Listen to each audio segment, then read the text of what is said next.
This week, proof-of-concept exploit code for the Apache Solar remote code execution flaw is available. Some Fortinet products have used hard-coded keys and weak encryption for communications. Critical flaws in VNC threaten, people that use VNC, but the article reads threaten industrial environments. Those too. Twitter also allows their users to use two-factor without a phone number, and a smash and grab car thieves use Bluetooth to target cars that might contain tech gadgets. In the expert commentary, we welcome back Mr. Jason Wood from Paladin Security to discuss an Iranian hacking crew that's targeting industrial control systems. All that and more on this episode of Hack Naked News. This is Security Weekly, for security professionals, by security professionals.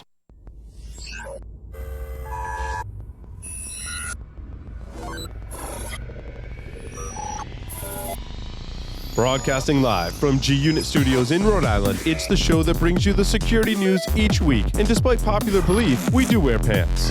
It's Hack Naked News.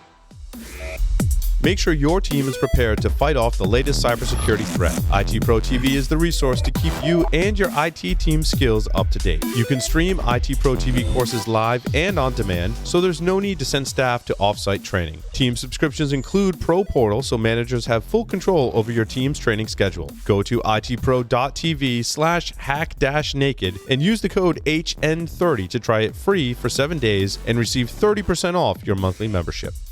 Let the team at Black Hills Information Security test your defenses. With over 10 years of experience in penetration testing, red teaming, and threat hunting, the testers at Black Hills will help you find the holes in your security before the bad guys do. The team at Black Hills cares about educating and sharing their knowledge by creating countless blogs, open source tools, and webcasts for you to learn more about the tradecraft of pen testing and red teaming. Visit securityweekly.com/BHIS to join their mailing list and view the latest blogs and webcasts from Black Hills Information Security.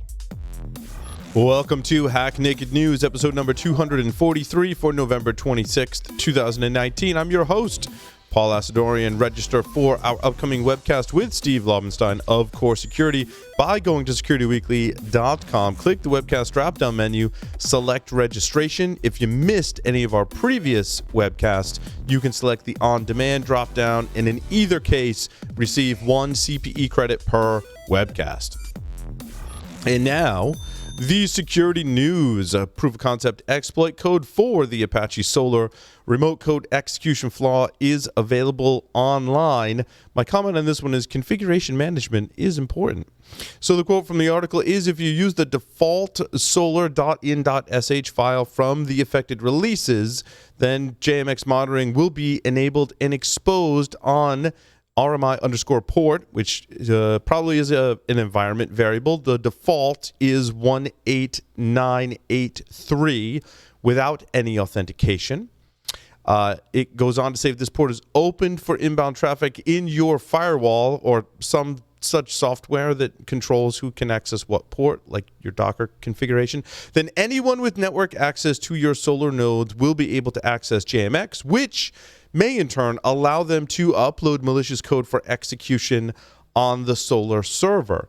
Now, I don't find this very surprising, as especially many of the tutorials that I've been reading about application deployment are still storing secrets and or credentials, secrets in general, as environment variables and running applications as root. So take note, if you're deploying applications, there is a secure way and not so secure way to deploy them with this respect as well.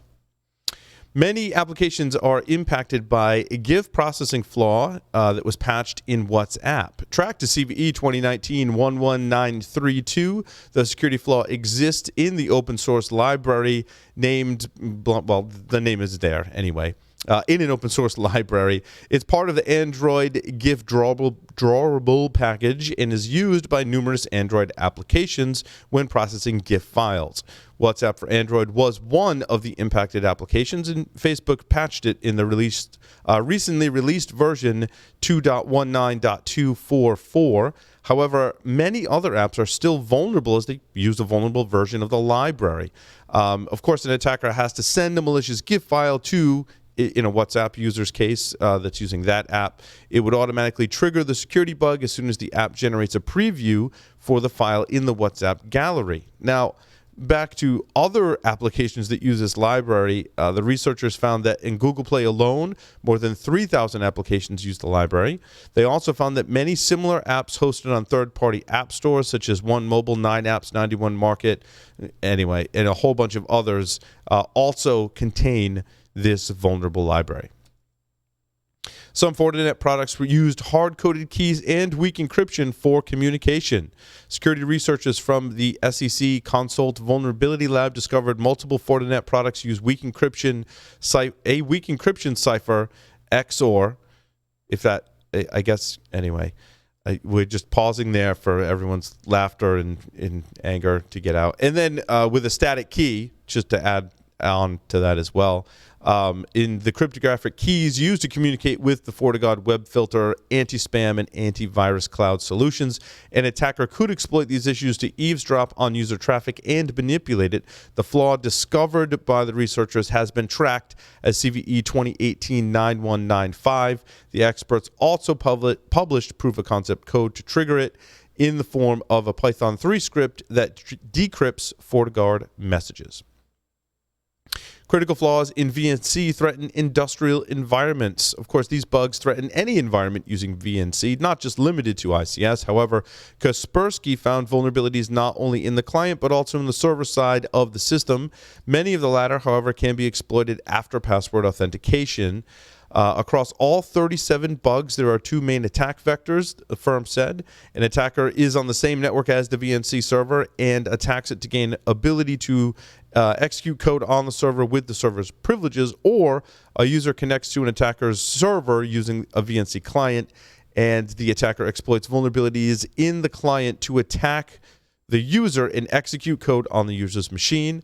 A significant number of the problems detailed in the research were found and reported last year. However, each of the projects examined also had many newly discovered bugs. Twitter allows users to use two-factor authentication without a phone number, though there are some interesting things because certain types only work on the web version. The article says to use the security keys, users still need either a text message or an authenticator app. Of course, the feature is only supported on the web. A quote from Twitter says, "Currently, we require you to have a second method along with a security key, since the latter isn't currently supported outside the web. If you'd like to disable SMS, you also need to have a mobile security app." And they know it might not be ideal, but they are working on it, according to Twitter security engineer Jared Miller. Smartphone maker OnePlus discloses a data breach, and their report doesn't give me a warm, fuzzy feeling. OnePlus says hackers gained access to past customer orders. Exposed information included details like customer name, contact numbers, emails, shipping addresses, but not passwords or financial details. OnePlus believes the hacker's entry point was a vulnerability in its website, but did not provide any additional details. They state, "We've inspected our website thoroughly to ensure there are no similar security flaws," said the company. Not much information to make me feel warm and fuzzy. Smash and grab car thieves are using Bluetooth to target cars containing tech gadgets. Lily Hay Newman, a staff writer at Wired, reports that crime prevention specialist at the San Jose Police Department confirmed that thieves are using scanning apps to target vehicles containing laptops, smartphones, and tablets that are emitting Bluetooth signals. Police have not identified the precise apps being used by the criminals. Of course, those of us in the security community have a host of applications and software and scripts to do this, but according to the report, they are simple to use because now they're just built into every Android or iOS operating system. And of course, they not only list everything they find, but all the details that are emitted via Bluetooth, like what type of device it is being picked up as well. So the thieves don't want to steal an old iPad. They want to steal a newer one and might be able to determine what type it is based on the Bluetooth signals they're emitting. So, yeah, basically don't leave your stuff in your car is really the best defense against that particular attack. Or turn your device off if you're going to leave it in your car. We'll take a short break and come back with Jason Wood from Paladin Security. Stay tuned. The question is simple. Have any of the systems on my network been compromised? The answer is harder than it should be. Enter AI Hunter. Active Countermeasures has automated and streamlined techniques used by the best pen testers and threat hunters in the industry to create AI Hunter, a network threat hunting solution that does the first pass of a hunt for you to identify systems that are most likely to be compromised and scores the results on a scale from 0 to 100. You can then research those systems in depth with AI Hunter. Focus your valuable time on the systems that need your expertise with AI Hunter. Sign up for a personal demo today at securityweekly.com/ACM. Welcome back to Hack Naked News. We welcome Jason Wood from Paladin Security to talk about an Iranian hacking crew that's targeting industrial control systems. Now, one wonders if they're using VNC exploits, Jason. You know what? They probably doing something a little different here from what they're describing anyhow. Sure. Though I'm sure if they run into VNC, they'll start up on those just as happily. Right. No shortage of exploits there, apparently. No.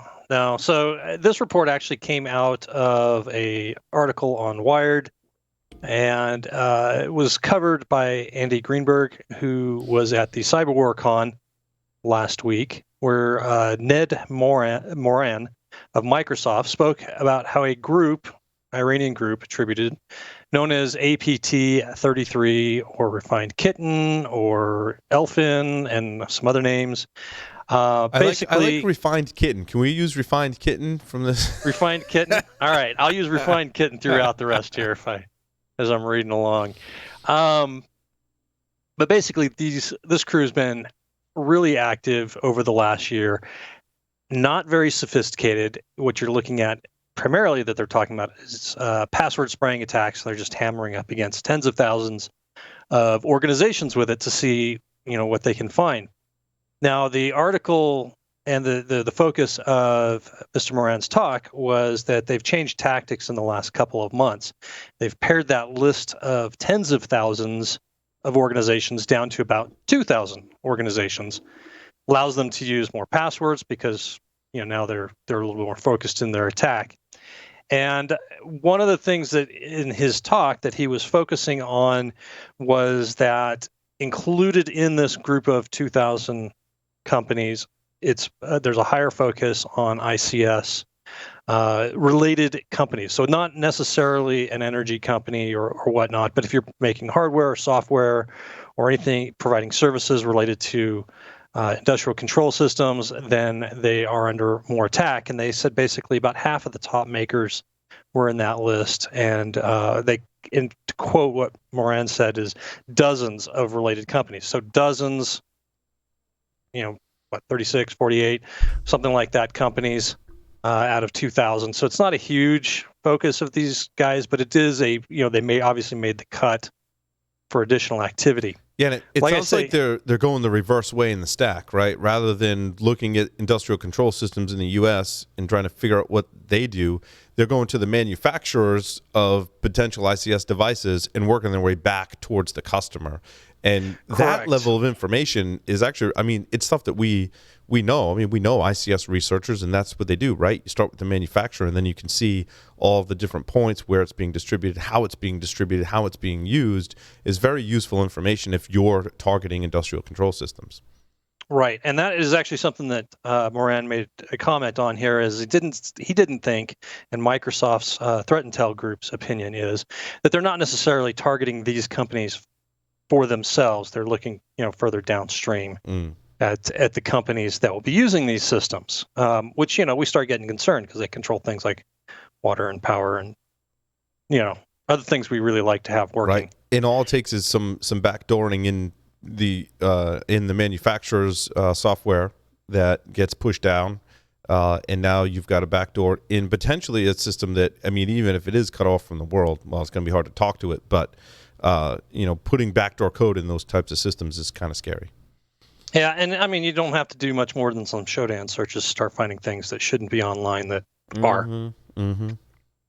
So, one of the things that, Microsoft isn't certain of the motivation behind the attacks. This is where Moran made the comment about them seeming to go after the producers and manufacturers, but they're not really the end targets. And quote him, he says they're trying to They're trying to find the downstream customer to find out how they work and who uses them. They're looking to inflict some pain on someone's critical infrastructure that makes use of these control systems. Refined kitten. Now, one of the things that they talk about in the article is that Iran is a bit more active in destructive attacks as far as countries that are out there active, breaking into different organizations and things like that. And so he makes the comment that that Refined Kitten has never actually been implicated in directly a destructive attack, but they have found that their focus has typically been reconnaissance and espionage.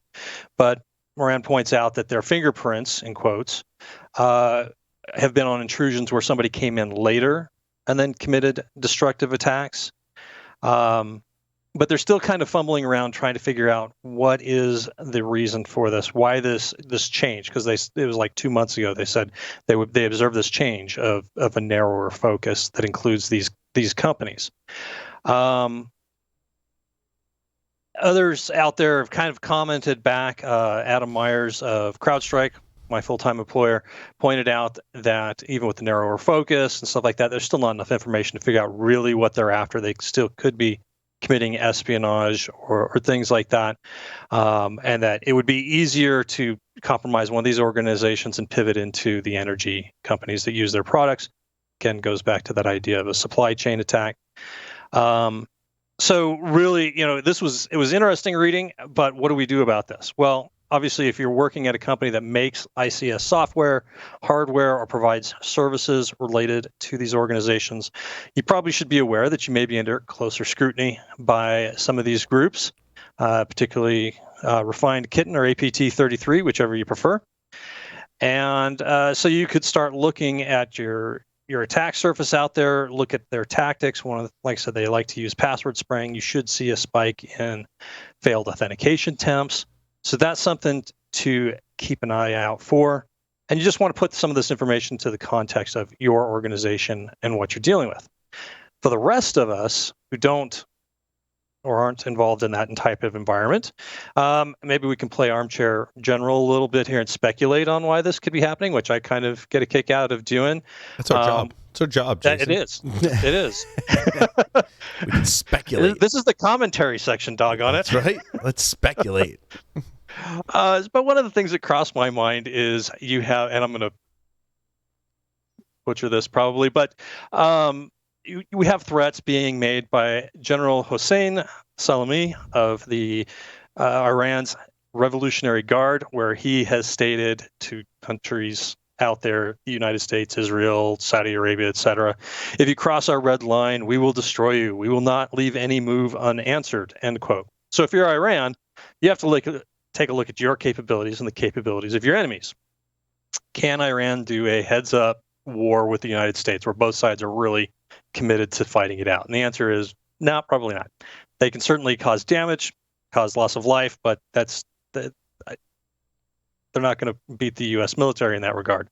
However, they have other capabilities available to them, and why not make use of them? If you're a little underpowered there, let's focus on some areas where you do have some expertise, such as maybe trashing somebody's environment and causing havoc that way. So, you get bent out of shape with the United States or Saudi Arabia or whoever for doing something you like. I just want to throw in my speculation there, because I think it's a good point to do so, Jason, is that I still think Iran has an axe to grind from Stuxnet. And specifically a cyber axe to grind. Sure. I mean, they were the subject of it, so they're probably one of the reasons they're not as restrained, I guess, in that area. Yeah. They've already experienced it. Mm-hmm. So, they can't win a straight-up shooting war, but if they can get into these types of systems, get into the energy companies, have backdoors like you were mentioning, whatever it is that they have for their foothold, they could potentially turn around and start causing all kinds of disruptions within the country, which certainly causes all kinds of problems. You get into things like electricity going out or whatnot that affects vital services in the country that you're targeting. And,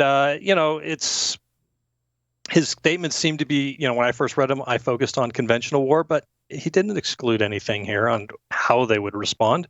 He could certainly be including this aspect of, we'll call it cyber warfare. And so, entirely speculation on my part. So, I wouldn't get too excited about that. But it's interesting to think about. It is just kind of part of the world we live in. Countries are doing this. They seem to be getting a little bit more aggressive about it. It's becoming more open. We're getting more aware of it and collecting more evidence of it. So, and the interesting thing about destroying things over an electronic format, of course, you have some plausible deniability, to say, no, really, it wasn't us. How do you pin it on us? And that has issues with politics around the world. Obviously, Iran is under some pressure right now, internally and externally. So maybe they'll lash out. It's just, like I said, it's just part of the world we live in right now. It's interesting to watch. It's a little scary in some ways to think about what's possible. And it's something that's going to develop. So let's just kind of keep an eye on it. Excellent. Jason, thank you so much. That will conclude this episode of Hack Naked News. Thanks, everyone, for listening and watching. We'll see you next time.